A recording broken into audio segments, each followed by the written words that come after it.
Loro sono i 5 psicologi che a partire dal 1° ottobre entreranno in servizio nei quartieri per 2 giorni alla settimana gratuitamente. Un impegno preso, un progetto pilota fortemente voluto dal Comune di Treviso alla luce degli ultimi numeri sull'emergenza Covid. Con almeno 4.000 chiamate al numero di sostegno antisuicidi attivato dalla Regione del Veneto e 200 colloqui attivati solo nel Trevigiano legati proprio alla gestione dello stress durante l'emergenza. Il Covid ci ha messo tutti davanti a questo, all'interruzione dei rapporti normali, all'interruzione della quotidianità, all'interruzione dei rapporti di lavoro scolastici.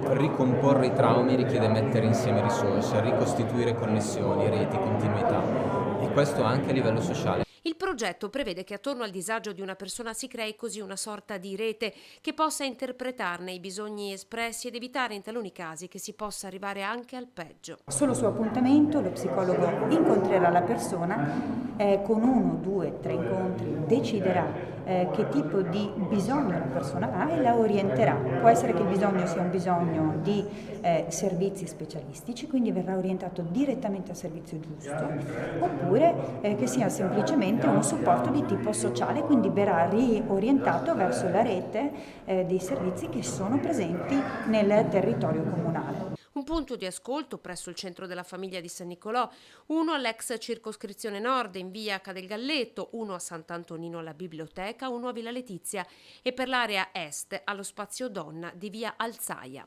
L'ipotesi è quella di far emergere problemi che sono sottovalutati e quindi i problemi che tante famiglie in questo momento di difficoltà hanno sottovalutato, dai problemi relazionali in famiglia, in coppia, ai problemi educativi, alle tensioni e alle paure per il futuro, per la scuola e per il lavoro. Il numero verde da contattare per un primo colloquio è l'800 938 844.